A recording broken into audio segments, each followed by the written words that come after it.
আসসালামু আলাইকুম রহমতুল্লাহ। বন্ধুরা কেমন আছেন? আশা করি সবাই ভালো আছেন। বন্ধুরা, আমার সামনে একটা ট্রডিওল ট্রান্সফর্মার দেখতে পারতেছেন। তো এটা আমি লোকাল মার্কেট থেকে কিনেছি। এটা হচ্ছে অ্যালুমিনিয়াম দিয়ে বাঁধা। এটা দিয়ে আমাদের এখনও কোনো কাজ হবে না, এগুলো আমরা খুলে ফেলবো। তো এটা কিভাবে বাঁধি একদম শুরু থেকে নিয়ে শেষ পর্যন্ত আপনাদেরকে দেখাবো। তো বন্ধুরা দেখতে পারতেছেন আমি এটাকে খুলতেছি। বন্ধুরা দেখতে পারতেছেন এটা হচ্ছে কোর।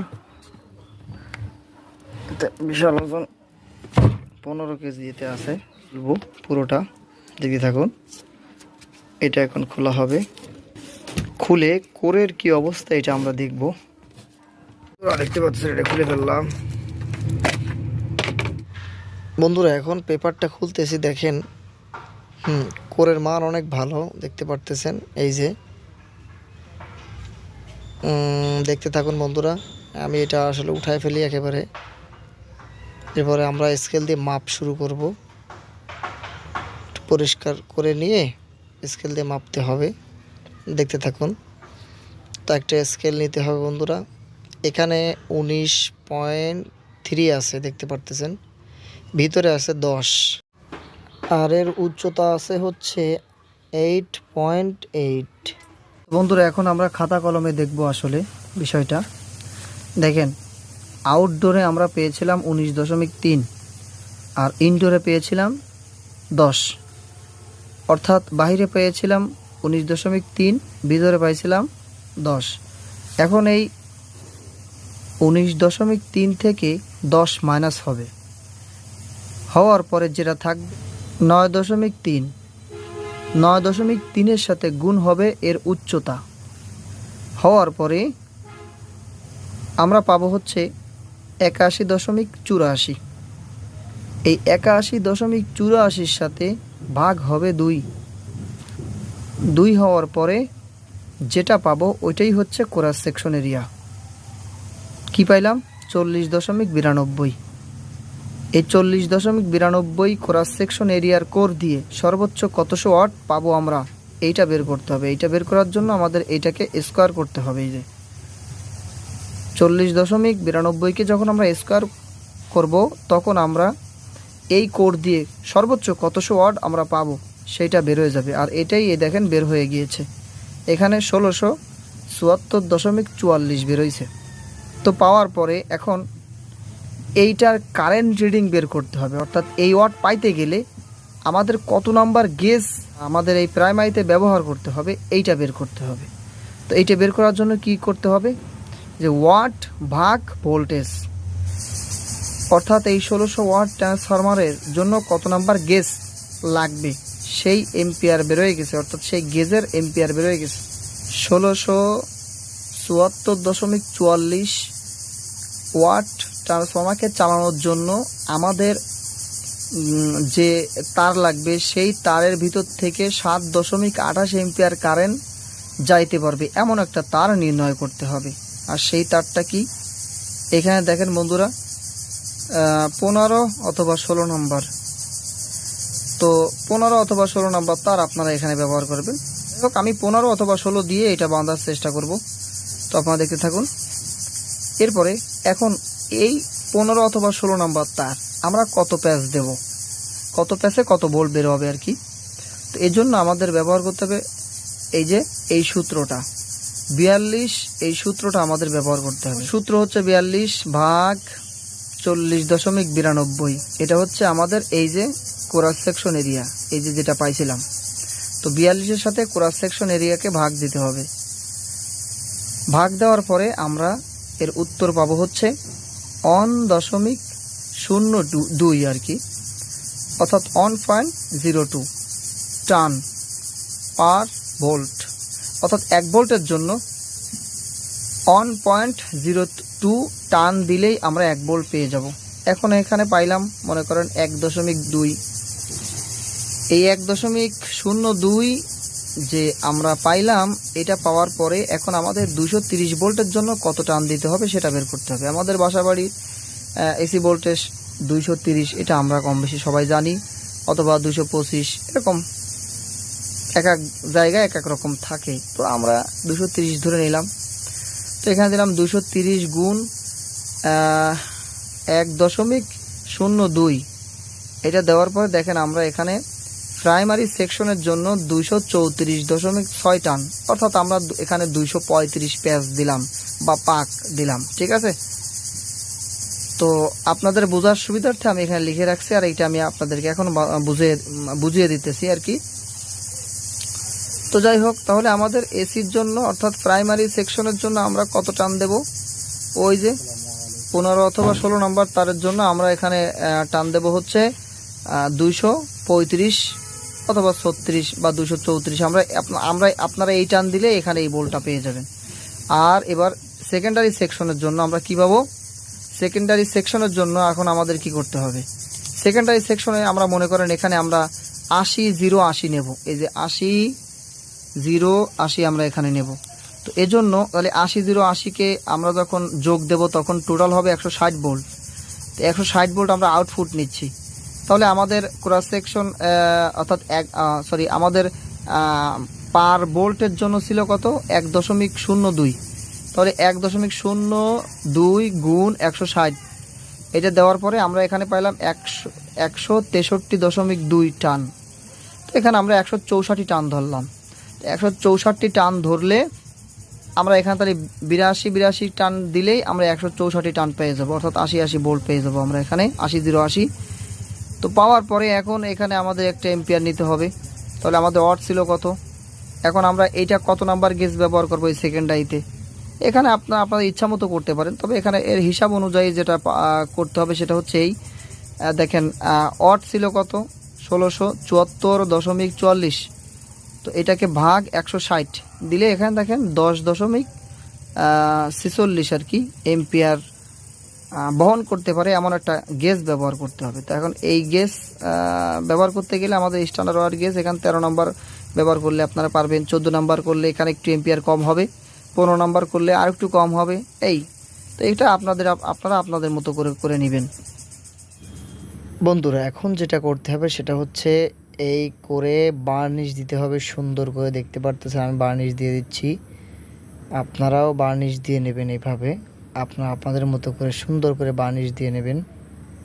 দেখেন আমি বার্নিশ দিয়ে দিয়েছি উপরে নিচে সব জায়গায়। এখন ফাইবার দিতে হবে, এটা কিন্তু হিট প্রুফ ফাইবার যেটাকে বলা হয় এটা। আর একটা আছে পাতলা সবুজ, ওটা কিন্তু না, এটা কিন্তু ফাইবার মোটাটা আর কি, যেটা অনেক হিট সহ্য করতে পারে সেটা। দেখেন আমি সুন্দর করে কেটে নিয়েছি বাইরে ভিতরে। এখন এই ভাঁজ করে হালকা হালকা কেটে সুপার ব্লু দিয়ে দিচ্ছি। আপনারা এইভাবে দিয়ে দিতে পারেন, অথবা শুধু কটন টেপ পেঁচায়ও তৈরি করতে পারেন, সমস্যা নাই। আমার কাছে এমনটা ভালো লাগলো তাই আমি সেভাবে আর কি করতেছি। আপনারা দেখতে থাকুন। এই যে আমার এক পাশ কমপ্লিট হয়ে গিয়েছে, দেখতে পারতেছেন। এই যে এক পাশ কমপ্লিট, ভালোই লাগতেছে আর কি। এখন এর আর এক পাশ দেখেন আমি আগে কলম দিয়ে দাগ দিয়ে নিয়েছি সুন্দর করে, এবারে কেসি দিয়ে সুন্দর করে কাটতে হবে। দেখেন কেটেছি এবং লাগিয়ে ফেলেছি বন্ধুরা, দেখতে পাচ্ছেন খুব সুন্দর লাগতেছে। আপনারা চাইলে এর উপরেও তার পেঁচাইতে পারেন, ওয়্যার পেঁচানো যাবে, সমস্যা নাই। তো আমি এর উপরে অবশ্যই কটন টেপ পেঁচাবো তারপরে। তো দেখেন এই ফাইবারগুলা, এগুলো কিন্তু হিট প্রুফ ফাইবার আর কি। একটা আছে নীল, এই যে এটা ফ্যানে দেয়, ফ্যানের কয়েলে, এটা আমি দিই নাই, এটা অনেক হিট কম সহ্য করতে পারে। যাই হোক, এখন এর পাশে মাস্কিন টেপ দিয়ে দিলাম। দেখেন মাস্কিন টেপ দিয়ে মুখ মেরে দিলাম, দেখতে পারতেছেন বন্ধুরা, মুখটা মেরে দিয়েছি সুন্দর করে। এখন আবার কটন টেপ পেঁচাবো, কটন টেপ লাগে না এখানে, তারপরেও আমি পেঁচায় দিলাম। দেখেন আমার ভালো লাগলো তাই আর কি। এই কটন টেপের উপরে আবার সুন্দর করে বার্নিশ দিতে হবে। দেখেন বার্নিশ দিয়ে একেবারে লাল করে ফেলছি, কমলা লেবুর মতো, দেখলেই খাইতে মনে যাচ্ছে। তো যাই হোক, এরপর দেখেন ওয়্যার, এটা হচ্ছে 17 নম্বর ওয়্যার নিয়েছি বন্ধুরা। আমি এই 17 নম্বর ওয়্যার দিয়ে পেঁচানো শুরু করেছি। এর আগে কিন্তু আমি দেখিয়েছি কীভাবে পেঁচাইতে হবে, কত প্যাচ দিতে হবে। এখানে টোটাল 234 প্যাচ দিতে হবে আর কি আমাদের হিসাব অনুযায়ী। দেখেন এক লেয়ার পেঁচানোর পরে আবার কটন টেপ পেঁচাইতে হবে। দেখেন এক লেয়ার পেঁচানোর পরে কিন্তু আবার কটন টেপ পেঁচিয়েছি, এরপরে কিন্তু আবার পেঁচাইতেছি, মানে বাকি যেগুলো আছে আর কি। বাকি যে প্যাচগুলো আছে সেগুলো পেঁচাচ্ছি। দেখেন আপনারা এইভাবে পেঁচাবেন, অথবা আপনারা আপনাদের সুবিধা মতো যেভাবে ভালো হয় সেভাবে পেঁচাবেন। তো যাই হোক, আমার কিন্তু পেঁচানো হয়ে গিয়েছে। এখন এটাকে একটু সিরিজে চেক করতে হবে যে আসলে সিরিজটা জ্বলে কিনা। আমি 100 ওয়াটের একটা বাতি নিয়েছি, দেখেন শর্ট দিলে জ্বলে। তো এই যে হালকা একটু জ্বলতেছে, দেখেন এই যে হালকা একটু জ্বলে উঠবে, অর্থাৎ আমার পরিপূর্ণ প্যাচ হয়ে গিয়েছে, এজন্য হালকা জ্বলতেছে। এই যে এর বেশি জ্বলবে না, যেহেতু এটা 2000 ওয়াটের মতো প্রায়, তো এই জন্য হালকা জ্বলবে। 100 ওয়াটের বাতি হালকা করে জ্বলবে। তো যাই হোক বন্ধুরা, আমাদের এটা ওকে, মানে প্রাইমারি সেকশন আমাদের ওকে। তো এরপরে আবার কিন্তু বার্নিশ দিয়ে দিচ্ছি, দেখেন এর উপরে আবার বার্নিশ দিয়ে দিচ্ছি, যাতে করে আরও সুন্দর মজবুত হয়। আপনারা চাইলে দিতে পারেন। তো এখন বার্নিশ দিয়ে দেওয়ার পরে শুকায় নিয়েছি। এখন আরও একটু চেক দেব শুকানোর পরে, যে আসলে দেখেন এখানে লাইন ঢুকছে, মানে দেখতেছি যে আসলে উপরে কারেন্ট বের হচ্ছে কিনা, বা কোনো জায়গা থেকে লিক আছে কিনা। দেখেন আপনারা দেখতে পারতেছেন লিক নাই, সব ঠিক আছে। তো দেখতে পাচ্ছেন আমি হাত দিয়ে দিচ্ছি, দেখি কোনো সমস্যা আছে কিনা। না, সমস্যা নাই, কারেন্ট শর্ট করতেছে না। দেখেন এখানে কিন্তু জ্বলে। যাই হোক, এর উপরে আবার কটন টেপ পেঁচাইতে হবে, কারণ এখন আমাদের এই কটন টেপ পেঁচায় আবার বার্নিশ দিতে হবে, এরপরে সেকেন্ডারি পেঁচাইতে হবে। দেখেন এই যে কটন টেপ সুন্দর করে আপনারা এখানে পেঁচিয়ে দেবেন, সুন্দর করে। এই যে আমি পেঁচিয়ে দিয়েছি। তো এরপরে হচ্ছে আবার সুন্দর করে বার্নিশ দিতে হবে, কারণ এখানে সেপারেটের একটা ব্যাপার আছে, প্রাইমারি থেকে সেকেন্ডারি যেহেতু। তো দেখেন আমি বার্নিশ দিয়ে দিচ্ছি সুন্দর করে, একেবারে বার্নিশ খাওয়াই দিচ্ছি। আপনারা এইভাবে দিবেন। এই যে বার্নিশ খাওয়ানো হয়ে গিয়েছে, দেখতে পাচ্ছেন। শুকাইতে হবে কিন্তু বন্ধুরা, চরমভাবে শুকাইতে হবে। প্রায় 24 ঘন্টা থেকে 36 ঘন্টার মতো শুকাইতে হবে লাইটের আলো অথবা ফ্যানের বাতাসে। এখন ফাইবার দেব, এখানে এই ফাইবার টেপ দেব, গ্লাস ফাইবার টেপ বলে এটাকে, অনেক হিট সহ্য করতে পারে। আর এটা আমি 15 নম্বর তার নিয়েছি, দেখেন সেকেন্ডারিতে। এই যে এই নীল তার পর্যন্ত হচ্ছে 52 টান দিছি, এবং ওইখান থেকে এই কালো পর্যন্ত আবার 52 টান দিয়েছি। দেখেন বন্ধুরা, এবার মাস্কিং টেপ দিয়ে একটু হালকা করে পেঁচা নিতে হবে, যাতে সরে না যায় আর কি। দেখেন এই যে এখানে কিন্তু আমার প্রায় 3টা লুপ উঠে গেছে অলরেডি। এই যে দেখতে পারতেছেন আপনারা বন্ধুরা, এই যে খয়েরি, কালো এবং নীল, ঠিক আছে। খয়েরি থেকে শুরু হয়েছে, নীলে হচ্ছে 52 টান, তারপরে কালোটায় আবার 52 টান। এখন কিন্তু আমার টান ওকে হয়ে গেছে, সবগুলো টান দিয়ে দিয়েছি। এরপরে এখানে দেখেন 15 বের করছি। এটা 22 নাম্বার গেজ দিছি আমি, আর এটা হচ্ছে 34 নাম্বার গেজ। এখানে 18 সেন্সর ভোল্টেজ এখানে। আর ওই 22 নাম্বার যে তারটা দিয়েছি ওটা দিয়ে হচ্ছে আমাদের ফ্যান চলবে। এরপরে রিলের একটা কানেকশন আছে। তো এখন কিন্তু আমাদের ফাইনালি এটা হয়ে গিয়েছে বন্ধুরা, দেখতে পারতেছেন। আমি এখানে আবার সুন্দর করে বার্নিশ দিয়ে দিলাম, দেখেন বন্ধুরা, চরমভাবে বার্নিশ দিয়ে দিয়েছি। এই যে এখন শুকাইতে হবে, আবার 2 দিন ফেলায় শুকাইতে হবে সুন্দর করে। বার্নিশ দেওয়ার পরে আমি কিন্তু আবার সুন্দর করে একটু ওর উপরে শুকানোর পরে কিন্তু আবার সুন্দর করে একটু ফাইবার দিয়ে দিয়েছি, আর একটু মাস্কিং টেপ দিয়ে আরও একটু টাইট করে দিয়েছি বন্ধুরা, দেখতে পারতেছেন। ফাইনালি আমাদের ট্রান্সফর্মার তৈরি হয়ে গিয়েছে। আমি আপনাদের দেখাই, দেখেন এটা হচ্ছে এসি আমাদের, এখান থেকে এসি ঢুকবে, কারেন্ট ঢুকবে। আর এই দুটা হচ্ছে আমাদের হাই ভোল্টেজ, এই দুটো হচ্ছে লো ভোল্টেজ। এটা হচ্ছে 15015, এটা 18018, আর এটা হচ্ছে আমাদের গ্রাউন্ড। বিষয় হচ্ছে এটা আমরা 4080 সেটের জন্য তৈরি করেছি। এটা হেভি হয়েছে আসলে। 4080 সেটের ট্রান্সফর্মার এত বড় নয়, ছোট, কিন্তু এটা দিয়ে আমরা এইভাবে তৈরি করছি আর কি। এতে চাইলে আরও অনেক বেশি ও বের করা যাইতো। তো যাই হোক বন্ধুরা, আমি আপনাদেরকে দেখাইতেছি, এখন ভোল্টেজ মাপ দিয়ে দেখাবো। দেখেন বন্ধুরা, আমি সর্বপ্রথম আপনাদেরকে সিরিজ কানেকশনে দিয়ে দেখাচ্ছি। দেখেন সিরিজ জ্বলবে, দেখেন আপনারা টের পাচ্ছেন হয়তো। আমাদের ট্রান্সফর্মার তৈরি হয়ে গিয়েছে, দেখতে পারতেছেন। এই যে আমি এখানে ক্লিপগুলো লাগিয়ে নিয়েছি। এটা হচ্ছে আমাদের এসি, এটা হচ্ছে আমাদের হাই ভোল্টেজ, এটা হচ্ছে আমাদের লো ভোল্টেজ, এটা হচ্ছে আমাদের গ্রাউন্ড, আর এটা হচ্ছে আমাদের সেন্সর ভোল্টেজ 18 আর এখানে হচ্ছে 15 বের করা আছে বন্ধুরা। তো আমি এখান থেকে দুইটা কানেকশন বের করছি, শুধু 0-15 বের করছি, কারণ আমাদের 4080 সেটে শুধু 15 হলে হয়ে যাবে।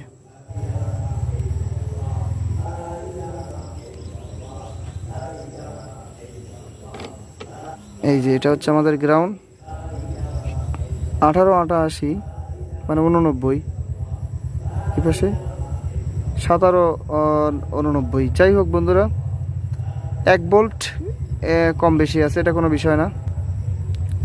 আর এখানে এটা ছিল আমাদের 15-15। হ্যাঁ, এখানে বন্ধুরা দেখতে পাচ্ছেন 1590 আছে। যাই হোক, তো আমি আরেকটা লুপ বের করি নাই, এই যে রয়েছে এর সাথে, এই যে 15-0-15। তো আমি এই শুধু 0-15 বের করছি। বন্ধুরা আমি গ্রাউন্ড লাগাচ্ছি।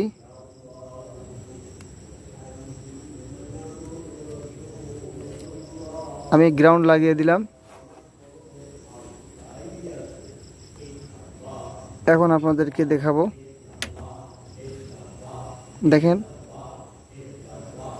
গ্রাউন্ড লাগানোর পর আমরা লো ভোল্টেজ একটায় ধরলাম, দেখেন 52-7 আছে, এটায় 52-7 52 করে বের করছি আমি এখানে। এবার আমরা হাই ভোল্টেজ চেক করব। গ্রাউন্ড কিন্তু লাগানো আছে বন্ধুরা, আমার দেখতে পারতেছেন।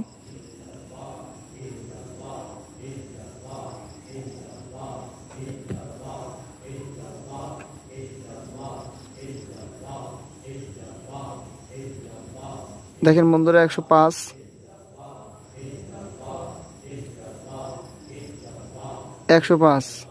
হাই ভোল্টেজ হচ্ছে এমনটা থাকে বন্ধুরা, দেখতে পাচ্ছেন এই যে 100-0-100 এমনটা থাকে। আর লো ভোল্টেজে থাকবে হচ্ছে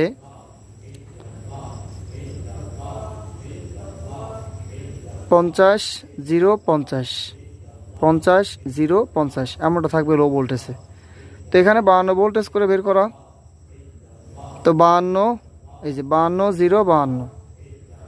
আর এখানে হচ্ছে 104-0-104। তো দেখতে পারলেন বন্ধুরা, আমাদের এটা ওকে হয়ে গিয়েছে। এরপরে আমি আপনাদেরকে পর্যায়ক্রমে 4080 সেটের সম্পূর্ণ কাজ পর্যায়ক্রমে দেখাবো আপনাদেরকে।